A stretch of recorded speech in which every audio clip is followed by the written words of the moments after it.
Week 2. The saga continues. The journey continues as we learn to live together, but more importantly, we find ways of learning to serve together, one another and the community around us. Before I take a look at the text that was just read for us this morning, a short pastoral update. My thanks to Lynn for going around with me and introducing me to some of the shut-ins that we have. I'm looking to more home visitations. If you know of other folks that would like to be able to have a visit from the new guy in town, simply let me know. Whether they're folks we haven't seen for a while or they're folks that you know could use someone to speak with, I would welcome that opportunity. I've enjoyed this first week of going out into the community and reaching out and meeting folks at the Chamber of Commerce, at our library, or having conversations with our local VFW commander, or there's a whole list of folks that I've been reaching out to in the coffee shops.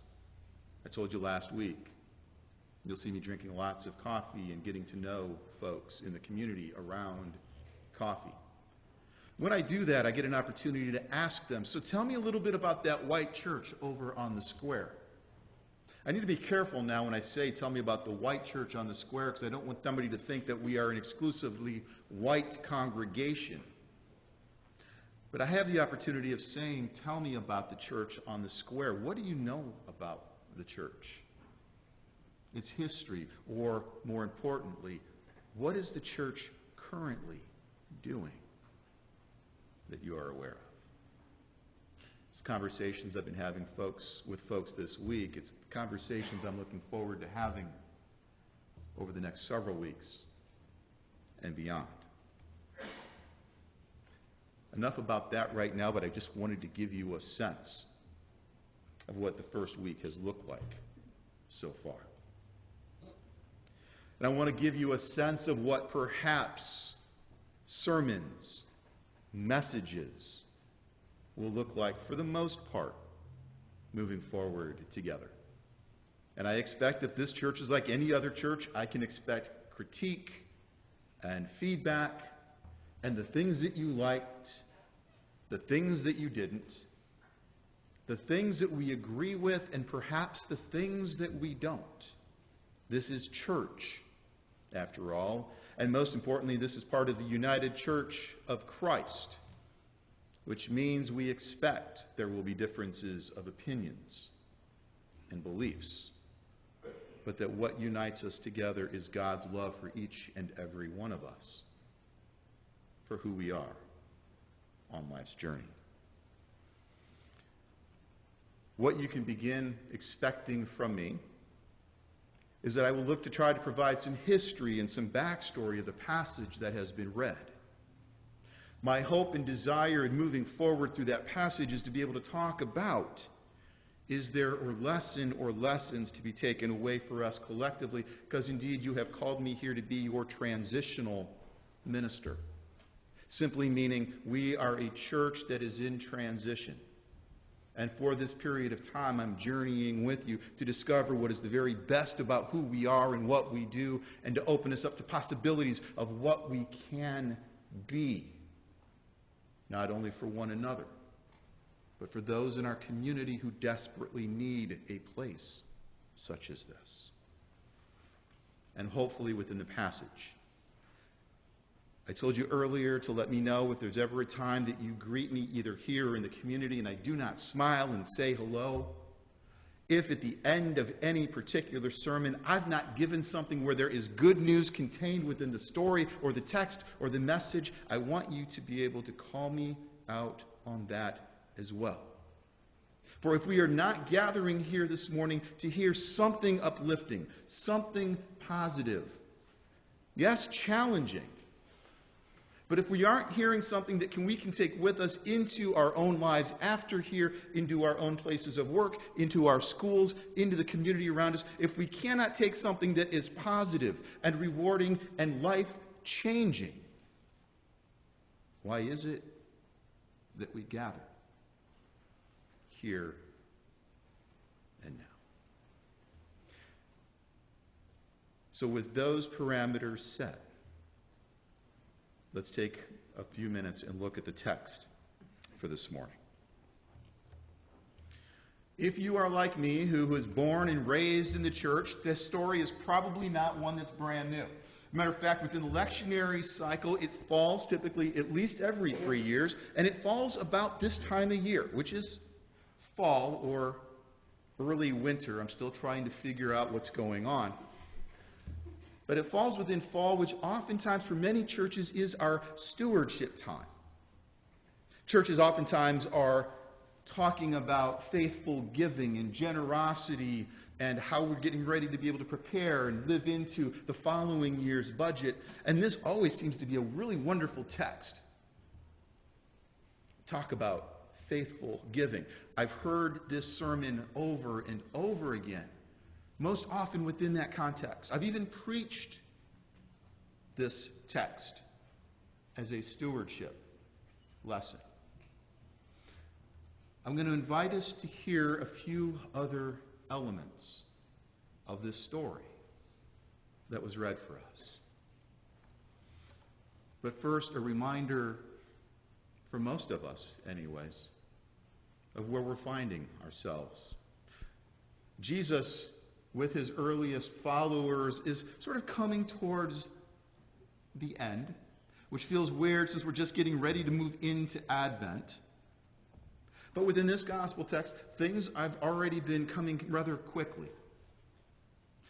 Jesus knows that there are people who are out to get him, who are not happy with the way he is preaching, the way he's teaching, the way he's living, the way he's including those who are marginalized, those who have had no voice, those who are seen as second-class citizens or worse. Jesus has been ticking off a lot of people. And the great majority of people that are upset with him are the leaders of that time. The political leaders to an extent, but specifically the religious leaders of his day are not happy with this itinerant rabbi traveling place to place, gathering the most unlikely cast of characters to hear good news for their own lives. It's within this setting that there's already powers that are upset with the way he is challenging things, and this oddball group of people who are hearing words of grace and inclusion and love. So now we place ourselves with all of this backstory into a place of worship. These people are asking, what do we need to do in order to be good, faithful, godly people?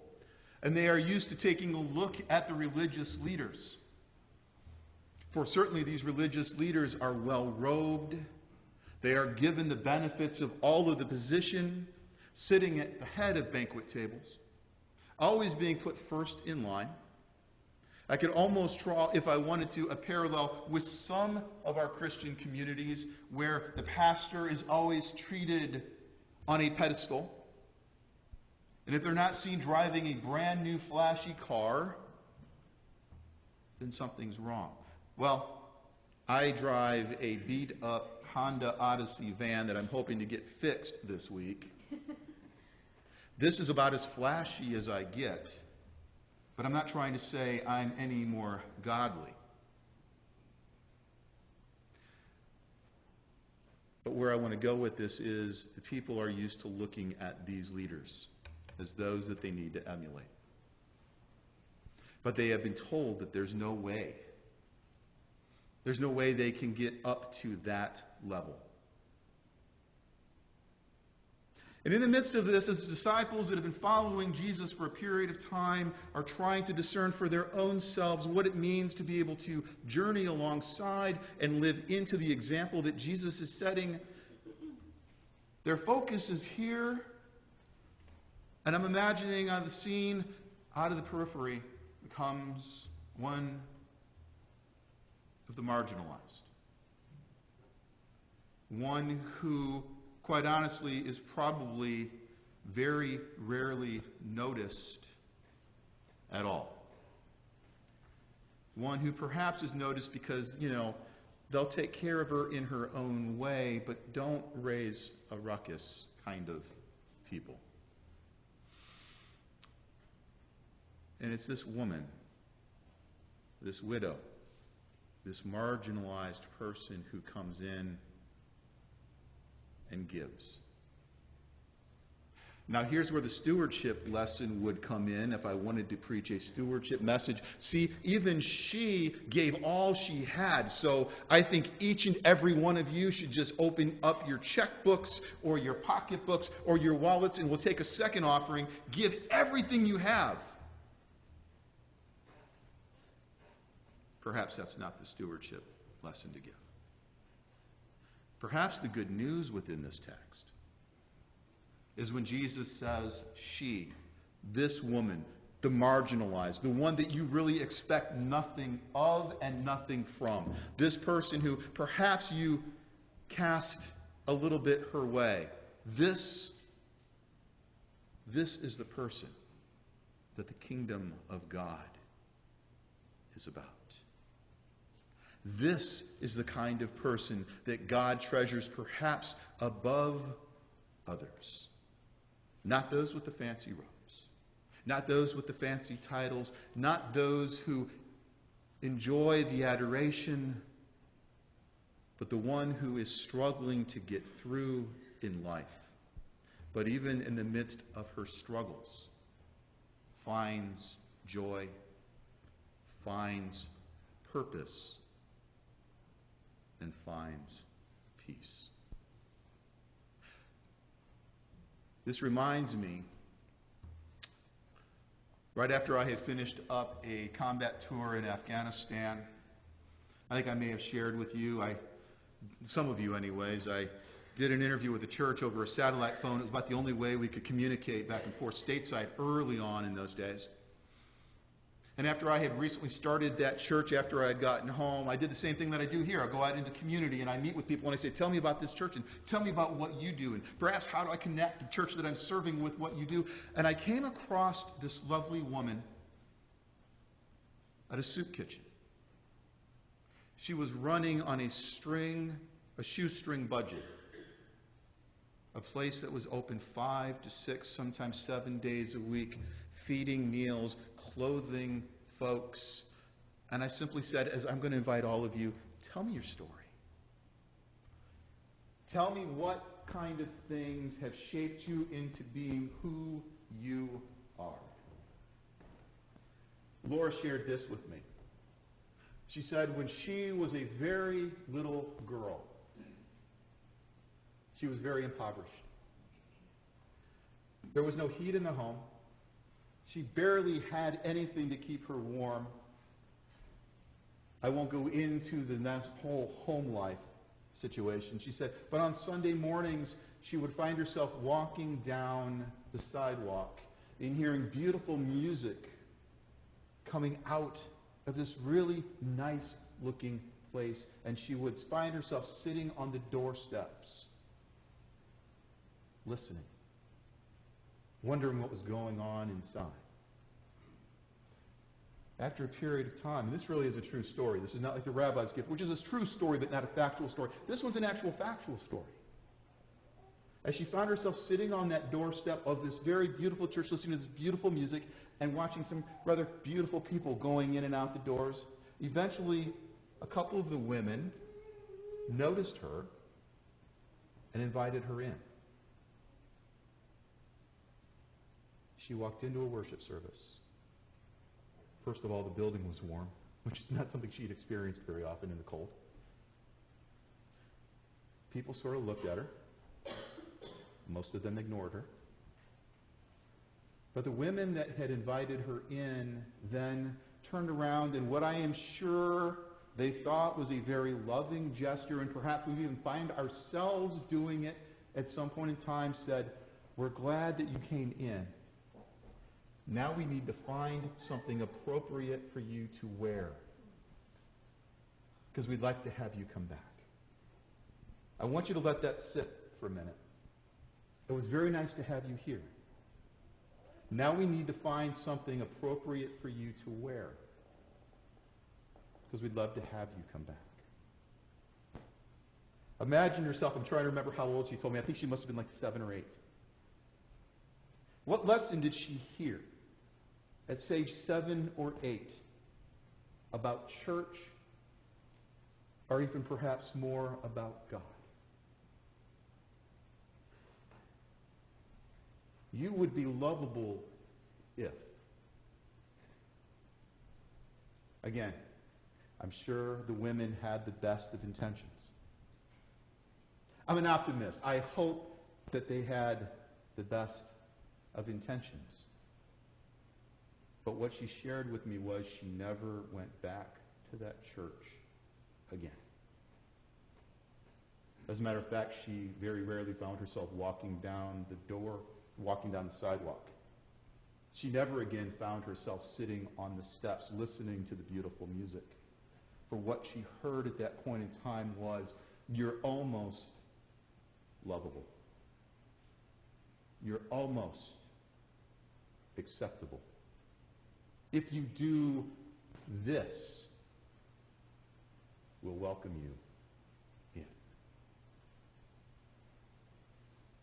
Here's the good news, I hope. First of all, I'll ask, what does that mean for us collectively as a church in this period of time that we're working together, figuring things out? As I'm walking into the community and saying, tell me about this white church. Again, I've got to get a better way of saying this. Tell me about the church on the square. What do you know about this church? I had one person say, isn't that a museum? I'm just speaking truth, folks. Oh, that's the church that does the supermarket. Okay. It's better than, isn't that a museum? And the supermarket was wonderful. I'm hoping, if not now, down the road, when I say, tell me about the church on the square. That's the church that no matter what you're wearing, no matter who you are. Okay, I'll do the UCC tagline, no matter who you are, where you are on life's journey, but let's go deeper. No matter what you're wearing, no matter what your economic situation is, don't sit on the steps. Don't just listen to the music. Come inside where it's warm, where you are loved simply for who you are and whose you are. Whether you are a widow, an orphan, or any other part of society that today we marginalize and cast off, don't want to welcome, and don't want to talk about. Is this a stewardship sermon? I don't know, perhaps. Is there good news in knowing that the God that we gather together to sing praises to or about loves each and every one of us? That's pretty incredible news. The fact that we are then called to go out and share that and invite others into this museum. Oh, we're not a museum. That's even better. May it be so.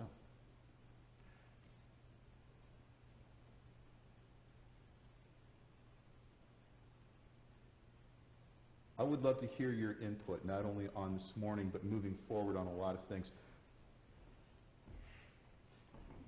On the schedule, I'm going to put together a couple opportunities where we can gather just in sort of small group conversations.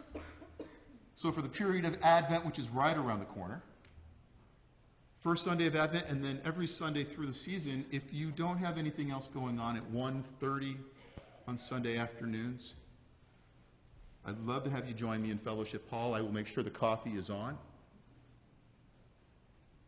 And let's talk about what it means to be a people of hope that first week. And then what does it mean to be a people of peace, a people of joy? Or perhaps those conversations are going to be, tell me an experience of when you had hope or peace. But since Sunday afternoons don't work for everyone, I want to have those conversations on Thursday evenings at 6:15. Don't want to interfere with choir. So if you're part of the choir, come early if your schedule allows. If you're not part of the choir, come, please. Bring dinner if you want to eat as we talk. But share with me your stories and share with one another why you continue to come to this place that is not a museum, but that is called to be a place of warmth and welcome for the widow, the orphan, the marginalized, and for those of us who aren't, but are called to love without boundaries.